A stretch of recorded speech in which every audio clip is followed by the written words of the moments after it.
नमस्कार दोस्तों, आज आए हुए हम सतलोक आश्रम धनाना धाम सोनीपत हरियाणा में।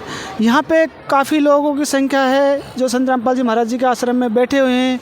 कुछ भगत भाई बैठे हैं, कुछ जगत भी इनके साथ आए हैं।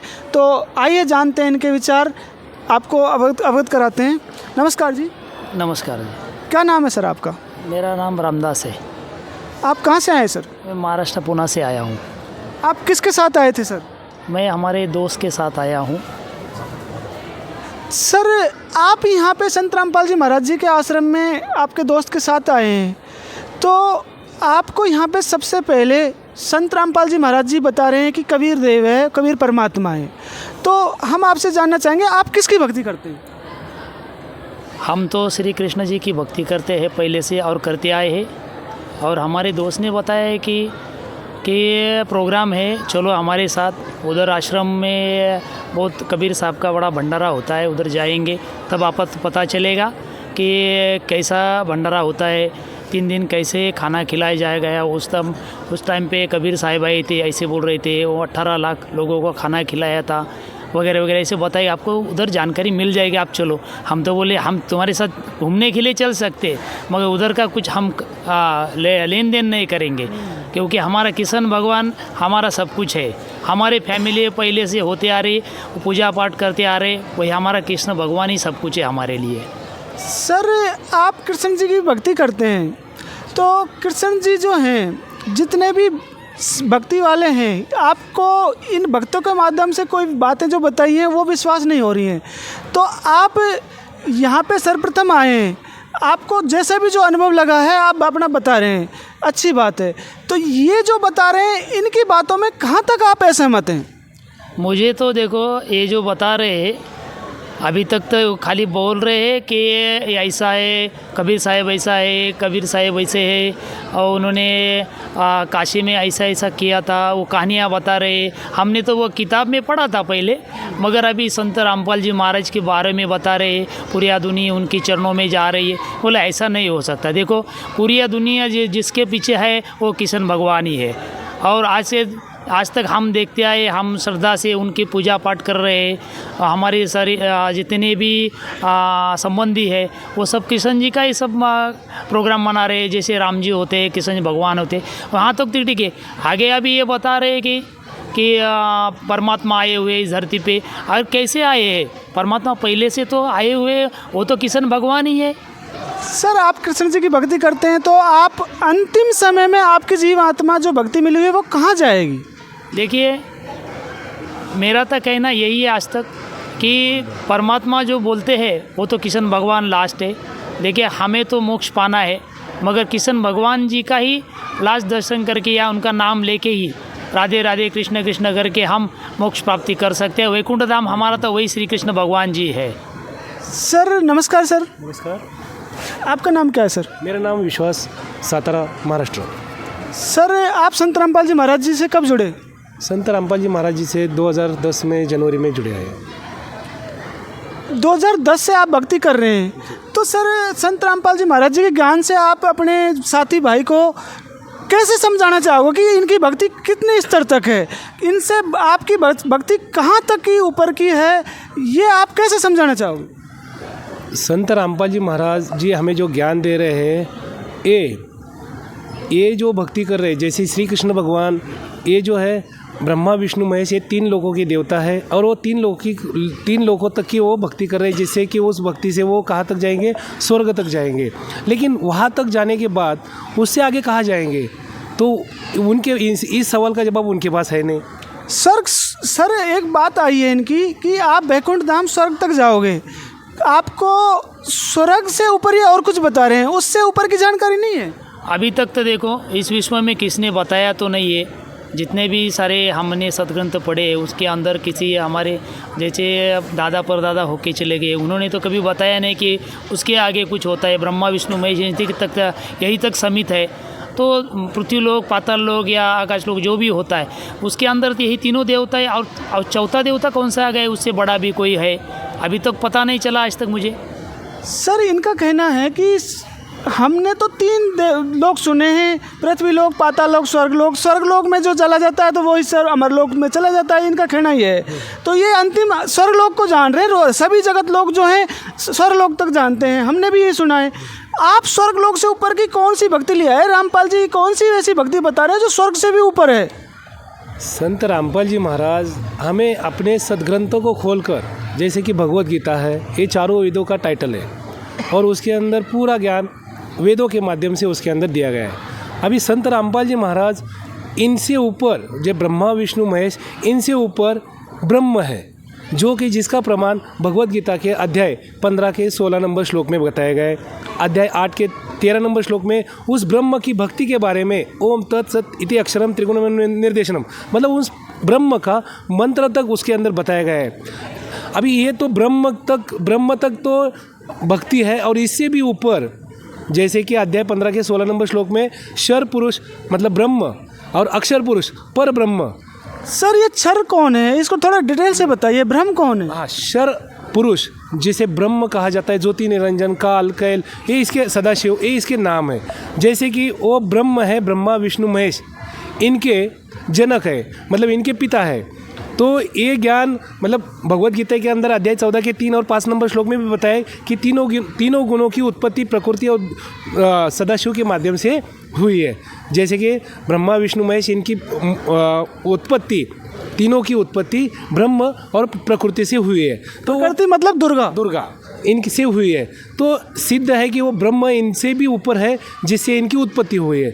तो ब्रह्म, इसे क्षर पुरुष भी कहा जाता है, ज्योति निरंजन भी कहा जाता है, काल भी कहा जाता है, सदाशिव भी कहा जाता है और शिवा भी कहा जाता है। तो ये इसके अलग अलग नाम है। जैसे कि वो ब्रह्म इस धरती के ऊपर अपने लोक, उसका लोक नाशवान है, उसके लोक में रहने वाले सभी लोग नाशवान हैं। और इससे ऊपर भी अध्याय 15 के 16 नंबर श्लोक में अक्षर पुरुष के बारे में बताया, उसे पर ब्रह्म भी कहा जाता है।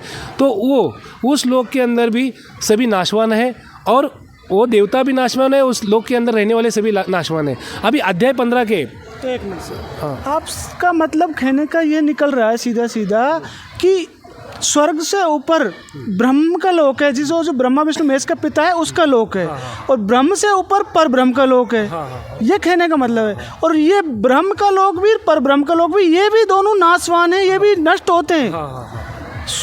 इसका मतलब स्वर्ग लोक तो फिर नष्ट हो ही रहा है, वो तो खत्म ही हो गया। जब उनसे ऊपर के ही नष्ट हो रहे हैं तो नीचे का तो नष्ट होना ही है। फिर आगे क्या कहना चाह रहे हो आपको? और कौन अमर लोक कौन सा है जिसमें नष्ट ही नहीं होता, कोई जीव सदा के लिए अमर रहता है? अभी अध्याय 15 के 17 नंबर श्लोक में उत्तम पुरुष, जो परम पुरुष है, जिसके बारे में बताया कि वो अविनाशी है, वो अमर है, वो अपने लोक से तीनों लोक में आकर सभी का धारण पोषण करने वाले, वो पूर्ण परमात्मा, पूर्ण ब्रह्म, परम परमेश्वर जो है, उसकी भक्ति भी अध्याय 17 के 23 नंबर श्लोक में बताया है। ओम तत्सति उसके अंदर ओम तत्सत इति अक्षरम त्रिगुण निर्देशनम, मतलब उस पूर्ण परमात्मा को पाने के लिए अध्याय 17 के 23 नंबर श्लोक में पूरे प्रमाण के साथ में भक्ति, तत्वदर्शी संत से लेकर तीनों विधि के माध्यम से लेकर भक्ति करने से उस परमात्मा की भक्ति कर कर अध्याय 18 के 62 नंबर श्लोक में बताए कि उस परमात्मा की भक्ति कर कर हम उस अमर लोक जो सचखंड है, सतलोक है, वहाँ पर जाएंगे, जन्म मरण से मुक्त होकर उस सुखमय लोक में जा सकते हैं। तो वो उस पूर्ण परमात्मा की भी जानकारी हमें भगवत गीता के अंदर प्रमाण के साथ दी गई है। सर भगवत गीता के अनुसार आप कैसे साबित करोगे कि कृष्ण जी नाशवान है? अच्छा, सबसे पहली बात तो भगवान श्री कृष्ण जी, भगवान ये जो है विष्णु अवतार है।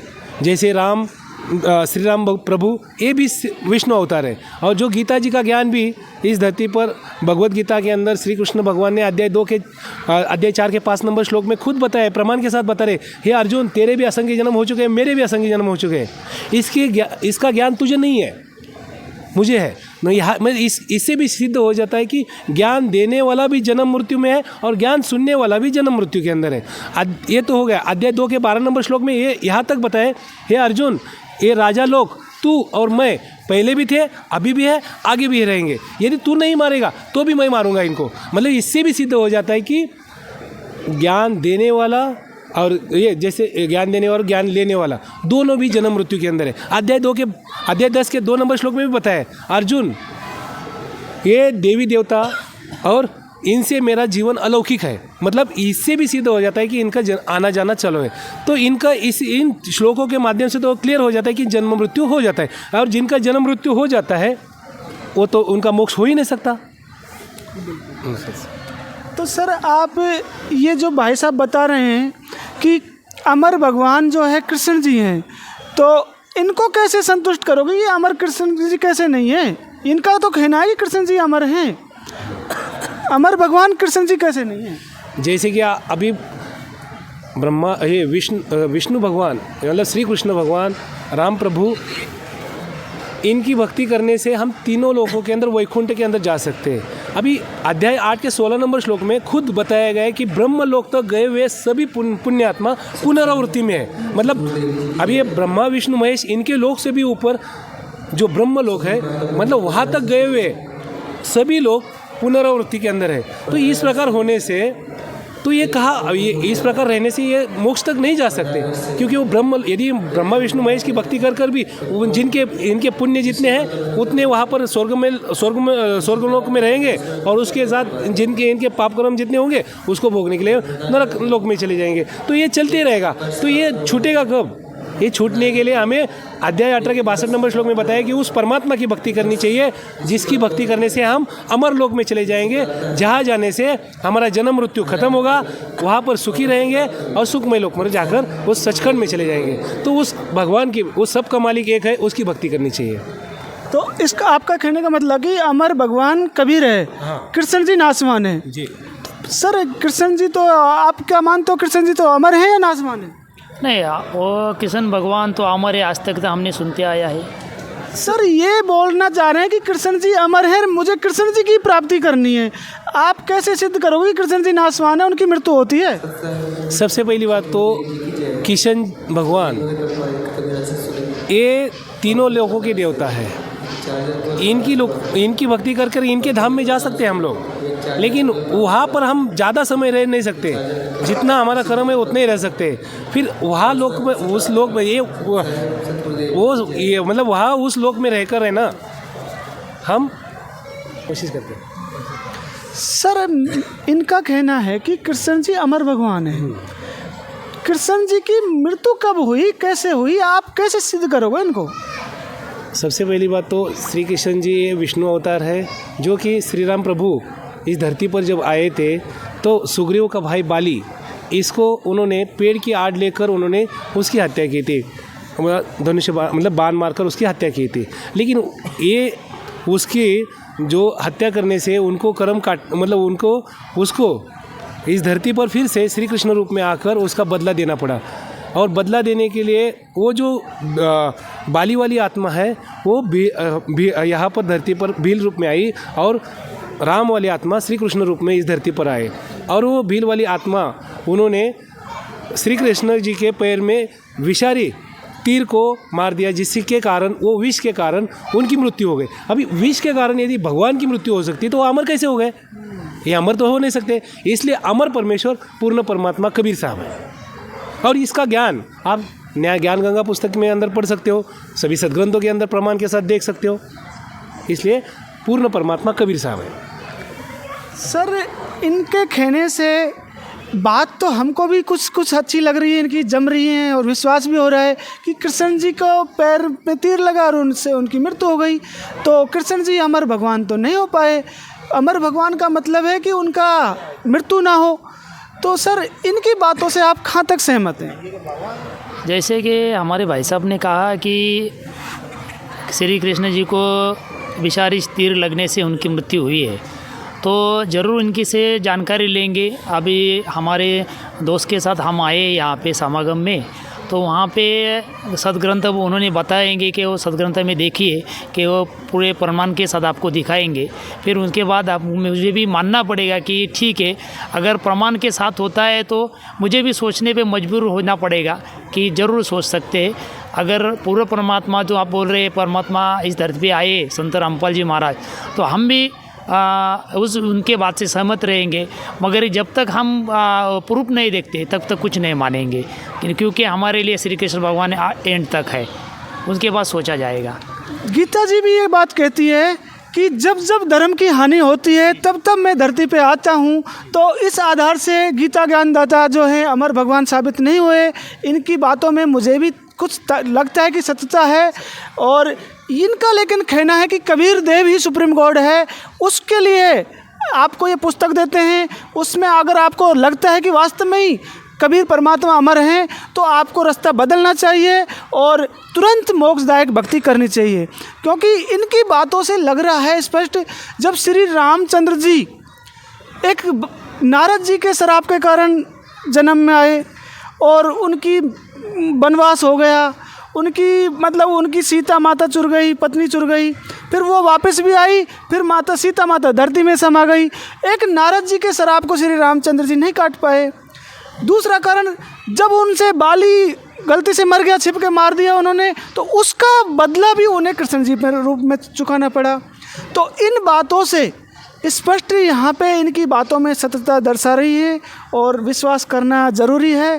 आगे आप जान सकते हैं कि कबीर साहब ही अमर भगवान है या नहीं, उसके लिए आप एक बार पूर्ण गुरु की खोज करना चाहिए और पूर्ण गुरु की खोज करके ही आपको वो सत्यता मालूम पड़ सकती है। तो आज की इस डिबेट से हम सभी से ये कहना चाहेंगे कि जब तक गुरु ना मिले साँचा तब तक गुरु करो गुरु 10 और 5। तो पूरा गुरु मिलके ही हमको मोक्ष मिल सकता है।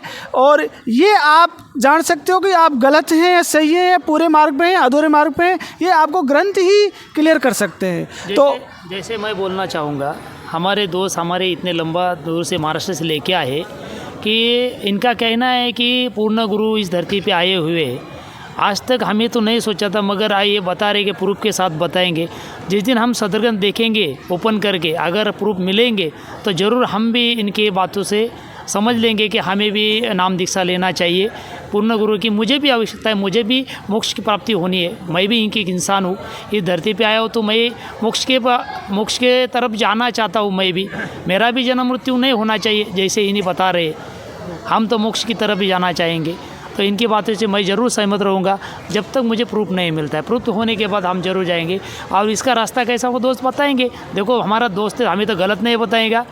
जैसे हम बहुत सारे यहाँ देख रहे हैं, लाखों जन यहाँ पे आए हैं, 3 दिन का भंडारा किया है, इन्होंने जैसे बताया तो वो सच हो रहा है यहाँ पे आके, और लाखों जन आ रहे हैं। तो हम भी सोचने पे मजबूर हैं। हम यहाँ से घूम के देख रहे हैं, सब बोल रहे हैं कि ऐसा है वैसा है, मगर यह सच्चाई दिखाई दे रही है। सर आपसे लास्ट एक क्वेश्चन है मेरा कि ये संत रामपाल जी महाराज जी के समागम में आज पहली बार आप आए हैं, तो आपको सबसे ज़्यादा यहाँ पे अच्छी चीज़ें क्या क्या लगी? एक तो पहली चीज़ है, यहाँ पे जो भी भक्त है वो खुद को सत साहेब बोलते हैं, निम्रता से रहते हैं।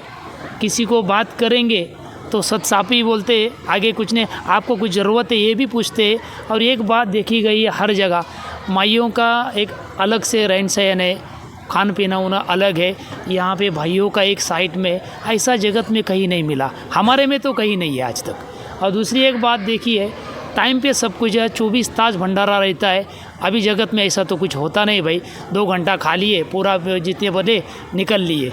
अभी यहाँ पे तो 24 घंटा देख रहा हूँ, खान पान हो रहा है बहुत बढ़िया सा, जलेबी खिला रहे, सब बर्फ़ी खिला रहे, बहुत सारा खाना खिला रहे। ये कहाँ से और कैसे होता है, ये ऐसा जगत में पहली बार देख रहा हूँ। और यहाँ आके मुझे खुशी तो बहुत हो गई है कि हमारे दोस्त ने गलत नहीं मगर अच्छा रास्ता चुना, ऐसा लग रहा है अभी। तो सर अगली बार अगर ये ज्ञान आपको सही लगता है तो आप यहाँ आना चाहोगे? ज़रूर आएंगे। अगर हमारे यहाँ तृप्ति हो जाती है, हमारी मन का विश्वास बढ़ जाता है और सही रास्ते में हम चल सकते हैं, अगर दुनिया में रास्ता दिखाने वाले साधु संत ही आते हैं तो ज़रूर हम संत रामपाल जी महाराज जी के अनुयायी बनेंगे। और कबीर साहब का जो झंडा है आगे लेके जाने वाले, कबीर साहब का जो जन्म हुआ है इस धरती पे, वो संत रामपाल जी महाराज जी है। ऐसे हमारे दोस्त बता रहे, मगर यहाँ पे देखने के बाद तो पता चलता है यहाँ पे बच्चे से लेके बूढ़े तक और बच्ची से लेके माइयों तक सब माताएँ बंधु भगिनी है, सब देख रहे हैं। हम महाराष्ट्र से, थोड़ा बहुत मराठी आता है बीच में। हम ज्ञानेश्वर महाराज की भक्ति करते हैं। वो जो है संत ज्ञानेश्वर महाराज जो आळंदी करके है हमारे यहाँ पे पुणे में, तो पुणे डिस्ट्रिक्ट है हमारा, तो वहाँ पे उनका हम हरिपाठ करते हैं। चारी वेदे जान साई शास्त्री कारण 18 पुरानी हरसी गाती, वो उसमें बताया हुआ है, 18 पुराण बताया, शास्त्र बताए हुए, ज्ञानेश्वर महाराज ने वही बताया। मगर इनके बातों से लग रहा है कि असोनिया संसारी जीवे वेगुकरी वेद शास्त्र उबारी बाह्य सदा ज्ञानदेव म्हणे व्यासाचे खुणा द्वारकेचा राणा पांडवा घरी। मग तो द्वारकेचा राणा पांडवा घरी म्हणजे नक्कीच मला तरी वाटते आजपर्यंत आम्ही श्रीकृष्ण समजत होतो, तो श्रीकृष्ण नव्हे तर यांच्या मित्राच्या बोलण्यातून एवढं कळतं आहे का ते कबीर भगवानच असतील, म्हणजेच संत रामपालजी महाराज असतील, असं मला आज वाटू लागलेलं आहे। सर लास्ट आप अपने जो आगे समागम होने वाले होंगे तो उसमें क्या आपने जहाँ सुरक्षा के हिसाब को देखते हुए माता बहनों को भी साथ में लेके आना चाहोगे? जी ज़रूर आएंगे। अगर यहाँ पे पूर्ण सुरक्षा है, बहुत अच्छा देखभाल है यहाँ पे, और देखा जाए तो ये विश्व में मुझे नहीं लग रहा है ऐसा कुछ जगह है कि ऐसी इतनी यहाँ पे सुरक्षा है, खान पान अच्छा है, रहन सहन अच्छा है, इनके इधर बोलने का जो ढंग है सबसे बढ़िया है। और माता बहनों को अपनी नज़र से, बहनों के मायों की नज़र से देखते हैं यहाँ पे, एकदम गलत चीज़ें यहाँ पे कुछ दिखाई नहीं देती।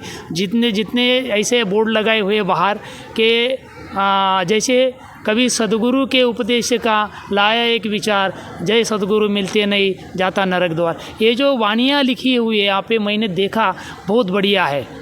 अब मन कर रहा है कि दोस्तों का कहना मानना चाहिए, मगर जब तक मानूंगा नहीं, जब तक मैं पुरावा मुझे प्रूफ नहीं देखूंगा, उसके बाद सोचा जाएगा। ठीक है जी, धन्यवाद। सत्य है। सर आप जो हैं इनके बारे में क्या कहना चाहोगे जो संत रामपाल जी महाराज जी के आश्रम में एक भी बार नहीं आए?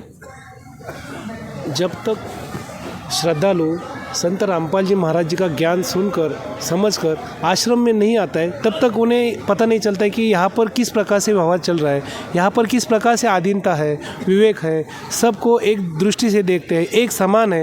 ये सब देखने के बाद ही आगे वाले जो भी आने वाले श्रद्धालु को फिर जगत और यहाँ पर किस प्रकार से है वो सब पता चलता है, जैसे कि अभी उन्होंने अपने वहाँ पर बताया। ठीक है जी, बहुत बहुत धन्यवाद। सच